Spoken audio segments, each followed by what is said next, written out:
Depuis près de 9 mois maintenant, le peuple palestinien est face à la machine de guerre sioniste. Depuis près de 9 mois, plus de 35 000 Palestiniens sont tombés en martyrs et des milliers d'autres ont été blessés, amputés. Depuis près de 9 mois, les traumatismes du peuple palestinien ne se comptent plus. Face à la sauvagerie de l'entité sioniste et de ses alliés, complices par leur inaction et leur silence, le peuple palestinien résiste, résigné et digne. Le peuple palestinien, c'est l'histoire d'un peuple qui refuse de mourir, l'histoire d'un peuple, celle d'un peuple qui a dévoilé au monde entier l'injustice et les mépris de l'Occident envers le tiers-monde. Depuis plus de 9 mois maintenant, le projet sioniste semble être clair: exterminer le peuple palestinien et assouvir ses velléités expansionnistes en terre palestinienne et au Moyen-Orient.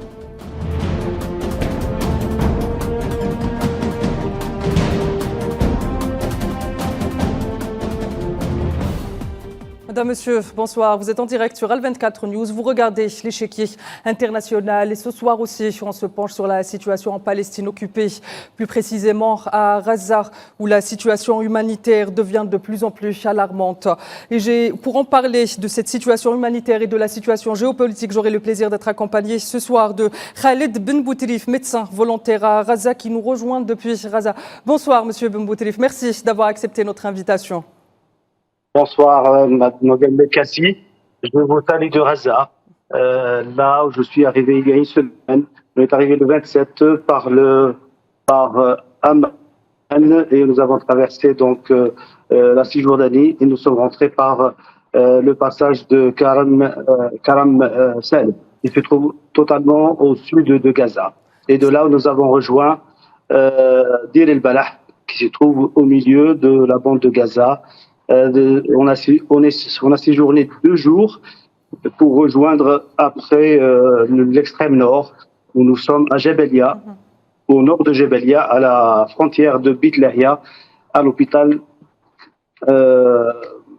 Kamal Adouane. Très bien, voilà. Très bien, docteur Ben Boutrif. J'aurai également le plaisir d'être accompagné ce soir de Omar Ben Borti, analyste en géopolitique. Bonsoir Omar, merci d'avoir accepté notre invitation. Bonsoir Kenhinan, bonsoir et mes respects au docteur Ben Boutrif, avec toute mon admiration pour ce qu'il fait. Très bien Omar. Docteur Ben Boutrif, je commence avec vous. Est-ce qu'on peut revenir avec vous sur cette situation humanitaire? On le voit dans les images qui sont aujourd'hui le seul témoin du martyre du peuple palestinien. Est-ce que vous pouvez nous faire une mise à jour de la situation? La situation sur Gaza ne cesse de se compliquer depuis octobre. Nous sommes partis une première mission où nous avons été donc au sud de Gaza, à Khan Younes, et nous sommes restés 15 jours. La situation a déjà été grave, elle était dramatique, mais 4 ou 5 mois après, moi, je trouve que la situation, elle a cessé d'être grave. Je dirais qu'elle est chaotique et même apocalyptique. Quand on voit les ravages, quand on voit la détresse de la population, c'est vraiment l'apocalypse. Oui. Docteur Ben Boutrif, les premières victimes de ce génocide à Gaza sont les femmes et les enfants. Dans quelle situation se trouvent aujourd'hui les femmes et les enfants, surtout qu'on ordonne même d'évacuer des hôpitaux à l'encontre de tout le droit humanitaire qui n'a pas été respecté depuis 75 ans en Palestine occupée, et encore moins ces derniers 9 mois? Oui, une première approche, la population, bien sûr, la population civile désarmée a été victime et est victime jusqu'à ce jour. Cette population encaisse les coups, encaisse les morts, encaisse les souffrances. Cette population a été déplacée vers le sud pour être, entre guillemets, en sécurité. Et de nouveau, elle a été chassée du sud pour repartir vers la mer ou vers le milieu, où maintenant c'est plutôt la région de Dir el-Balah qui se trouve encombrée avec presque 1 million de personnes déplacées. Donc, elle n'arrête pas de bouger, on n'arrête pas de la pousser d'un côté à l'autre. Et entre-temps, il y a des vies il y a des enfants, il y a des femmes, il y a des personnes âgées qui perdent leur vie. On est à 16 000 ou 17 000 enfants, 6 000 enfants amputés, 19 000 ou 20 000 enfants orphelins, et souvent des deux côtés. C'est un nombre très important, femmes, un nombre très important de personnes âgées, et aussi aux normes, parce que c'est aussi des victimes. Donc la population souffre et la population subit la famine. Sur la situation, j'essaye de faire le point sur la couverture médicale. Avant, il y avait les plus grands hôpitaux, donc il y avait le complexe de Shifa, il y avait l'hôpital Nasser, il y avait l'hôpital européen, dans lequel j'ai activé au mois de janvier-février. Et il y avait le Mahmadine qui a été bombardé dans les premiers jours de la guerre. Actuellement, les hôpitaux comme Nasser, il a été saccagé, encerclé pendant très longtemps. Et là, actuellement, il a été réhabilité, mais vraiment partiellement. Il reçoit des patients, mais il n'a pas toute sa capacité fonctionnelle. L'hôpital qui restait toujours respecté, c'était l'hôpital européen, qu'aujourd'hui, avant-hier, il a été évacué et occupé par les forces israéliennes. Donc, à Rafah, les deux hôpitaux Imarati, Koweïti avaient fermé. L'hôpital de Caen indonésien a été fermé. Le centre, on a l'hôpital de Chouhada Al-Aqsa à Dir el-Balah qui reste fonctionnel et qui est saturé. C'est un hôpital qui a une capacité de 160 lits et il en reçoit 600. Docteur Khaled, s'il vous plaît, selon les chiffres communiqués par l'ONU, par le porte-parole du secrétaire général des Nations Unies, l'entité sioniste a empêché quelques 115 missions humanitaires d'acheminer de l'aide vers Gaza. Comment est-ce que travaillent les médecins aujourd'hui en Palestine occupée à Gaza face à l'ampleur des blessés et à la gravité des traumatismes physiques que subissent les Palestiniens? On travaille avec peu de moyens, voire pas de moyens du tout. Sur l'hôpital Kamal Adwan, ça fait 4 jours que je suis là, 4 jours que la radiologie n'a pas fonctionné. Il faut envoyer les patients à l'hôpital indonésien qui se trouve plus loin. Les médicaments, il n'y a pas de médicaments. Les produits anesthésiants, il n'y en a pas. Donc c'est vraiment une situation très difficile que nous avons en face et que subissent plutôt les patients et les blessés. Qu'en est-il des traumatismes qu'on ne voit pas aujourd'hui? Je fais notamment référence aux enfants dont vous avez parlé qui ont perdu leurs parents des deux côtés. Les photos de gens d'enfants, d'orphelins, on en voit et on en trouve sur Internet. Maintenant, il suffit juste de vouloir et accepter de regarder pour se rendre compte. À cela se rajoute la famine, la malnutrition, qui est vraiment une réalité qui se trouve sur le terrain et que à l'hôpital où je suis, c'est un petit hôpital, mais on a un service de malnutrition où sont hospitalisés plusieurs dizaines d'enfants. Très bien, merci Khaled Ben Boutrif pour ce témoignage. Je rappelle que vous êtes médecin volontaire et que vous êtes actuellement à Gaza qui subit un génocide. Et merci pour votre engagement et merci pour votre humanisme qui nous permet d'avoir foi encore en l'humanité. Merci beaucoup de m'avoir invité. Merci à vous pour votre témoignage. Omar Ben Barti, à la lumière du témoignage qu'on vient de voir, qu'on ne peut pas nier, c'est quelqu'un qui est sur place, c'est quelqu'un qui s'est déplacé et qui nous revient avec des images pires que celles qu'on regarde sur les réseaux sociaux et autres médias. On a appris il y a quelque temps que la Cour pénale internationale a décidé de geler son mandat d'arrêt international contre des dirigeants sionistes. Quel commentaire faites-vous face à l'ampleur de la catastrophe humanitaire, face à l'ampleur de ce génocide et de cette décision qui en a surpris plus d'un? Merci. Mais permettez-moi d'abord d'exprimer toute ma solidarité, toute mon admiration pour le docteur Khaled Ben Boutrif, pour l'action qu'il mène et pour l'engagement qui est le sien, parce que c'est vraiment admirable. Je lui tire ma révérence et je lui exprime toute ma solidarité.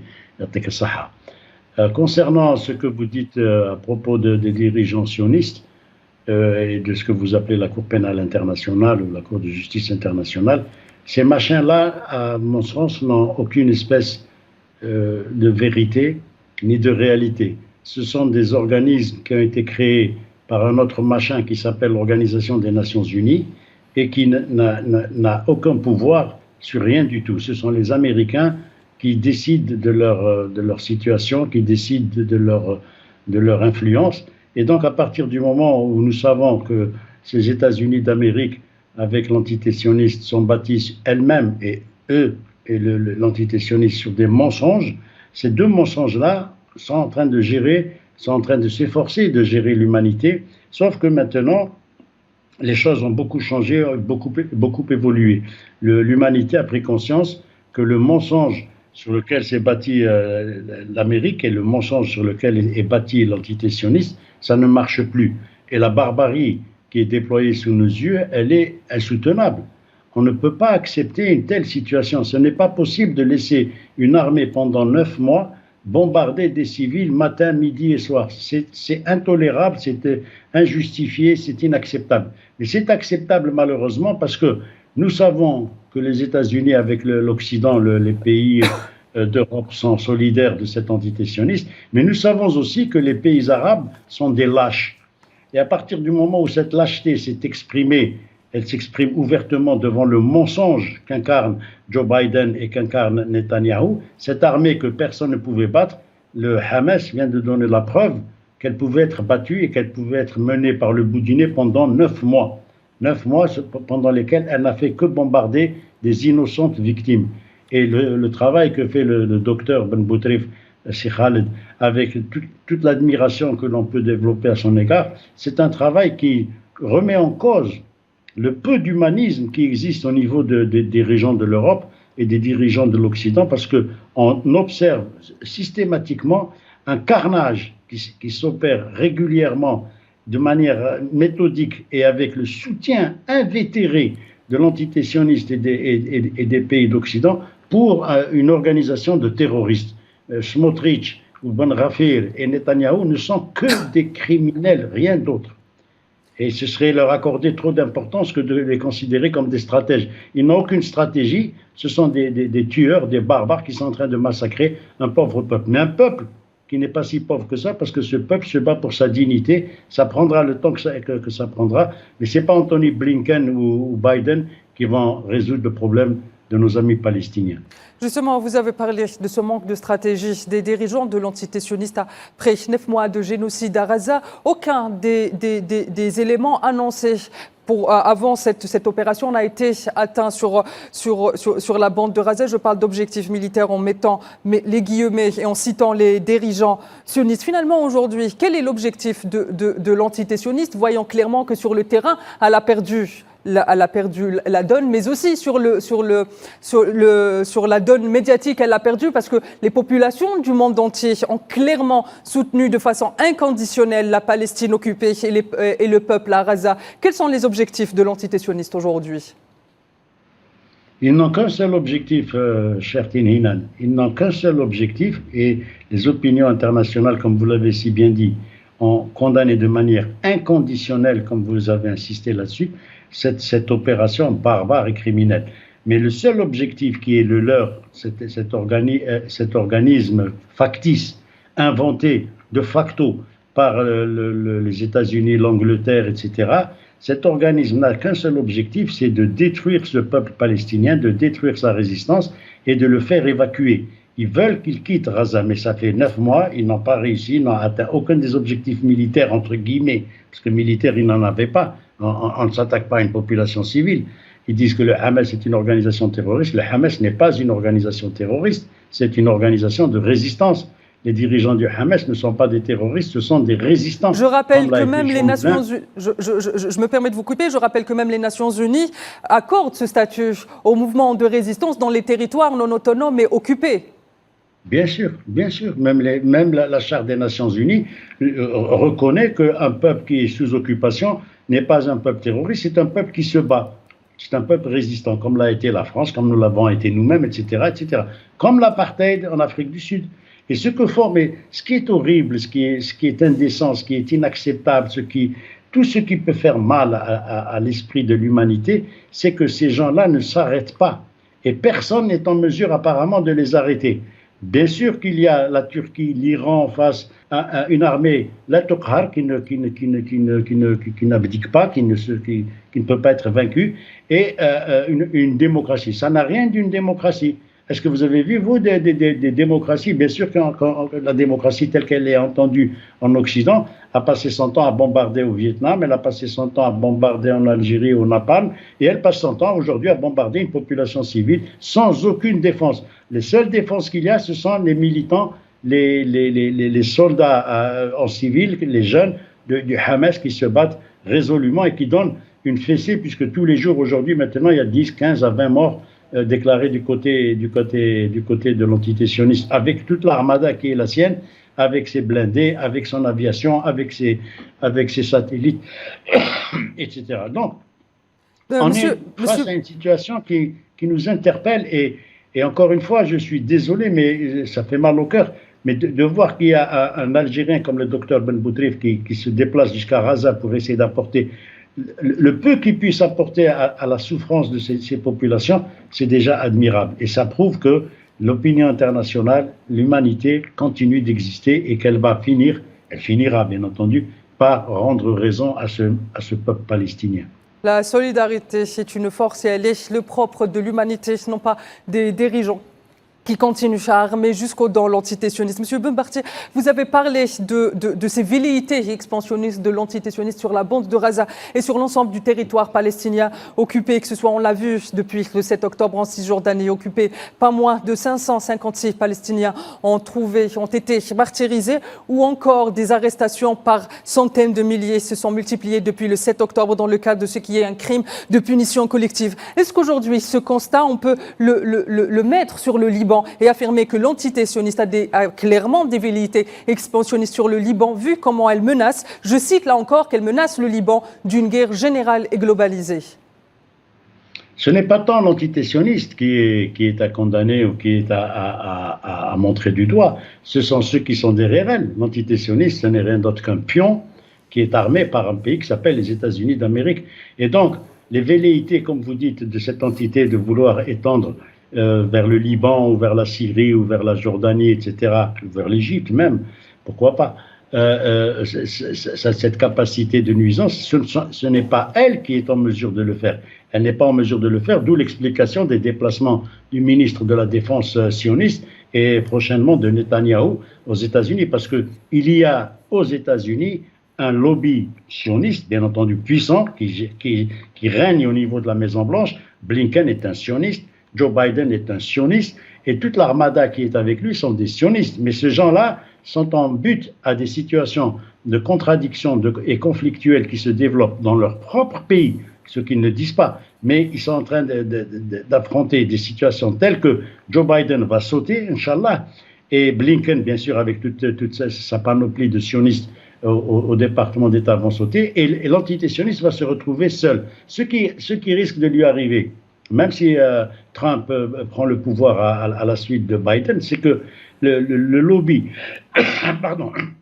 le lobby sioniste est tellement puissant avec le complexe militaro-industriel aux États-Unis qu'il continuera de faire la guerre, non pas pour les beaux yeux des Juifs, qui ne sont pas Juifs, ils n'ont rien d'hébreu, ces gens-là. Netanyahou, Smotrich et compagnie, comme leur nom l'indique, ce sont des descendants de Khazars, ils sont tous de Biélorussie, d'Ukraine, etc. Ce ne sont pas des Hébreux au sens sémite. Quand ils parlent d'antisémitisme, ils me font bien rire, parce que s'il y a bien des sémites dans cette région-là, ce sont les Palestiniens, les Libanais, les Syriens, les Assyriens et autres. À partir de ce moment-là, lorsqu'ils voudront faire la guerre au Liban, c'est les États-Unis qui veulent garder toute la péninsule arabe entre leurs mains, de sorte que leurs intérêts soient sauvegardés, parce qu'il y a des pays comme l'Iran, des pays comme la Turquie. À partir de ce moment-là, les données du problème vont changer. Et elles sont en train de changer. C'est ça qui fait peur à l'entité américaine, et c'est ça qui va l'amener à se défaire de son soutien systématique à cette barbarie incommensurable, criminelle, que nous vivons au quotidien en Palestine occupée. Très bien, M. Ben Barty. Qu'est-ce qui a fait en sorte que la donne elle change au Moyen-Orient? Est-ce que c'est la victoire, par exemple, du Hezbollah en 2006 contre l'entité sioniste qui a forcé l'entité sioniste à ne plus occuper le sud du Liban? Est-ce qu'il y a aussi cette résistance en mer Rouge de la part des Houthis, la Chine et la Russie et d'autres puissances aussi, comme en Afrique, comme l'Algérie et l'Afrique du Sud, qui œuvrent pour un renouveau des relations internationales? Quels sont les autres éléments, notamment économiques, qui poussent aujourd'hui à un nouvel enjeu ou un nouvel échiquier au Moyen-Orient? Le premier élément, c'est la chute de la maîtrise du dollar sur le reste de la planète.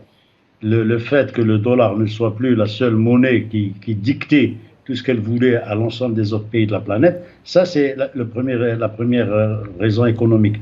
La deuxième raison économique, c'est que c'est une des régions les plus riches du monde qui se trouve là-bas en matière d'énergie, j'entends, que ce soit avec l'Iran, l'Arabie Saoudite et d'autres pays limitrophes.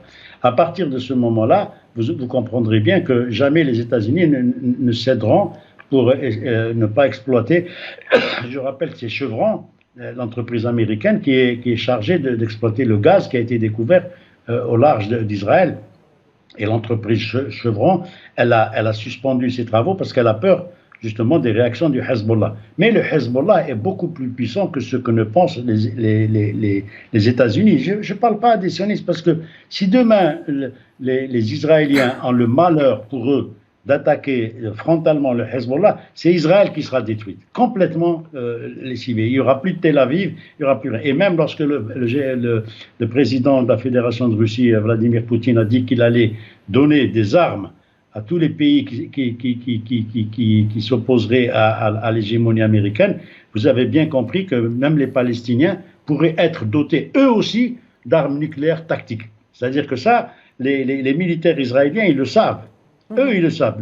Le fou furieux et le Smotrich et le Ben Gvir et le Netanyahou, eux, ils le savent aussi, mais dans le même temps, ils essayent de faire monter la mousse de sorte que les Américains leur viennent en aide. Mais s'ils déclenchent un cataclysme nucléaire, ils savent très bien qu'eux-mêmes disparaîtront.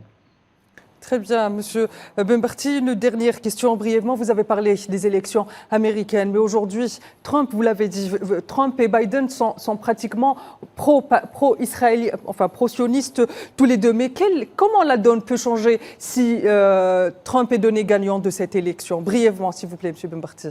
Oui, il faut se poser juste une question pour comprendre l'attitude entre Trump et Joe Biden. Where is the beef, comme disent les Américains? Où est le beefsteak? Qui donne de l'argent à Trump et qui donne de l'argent à Biden? C'est les mêmes.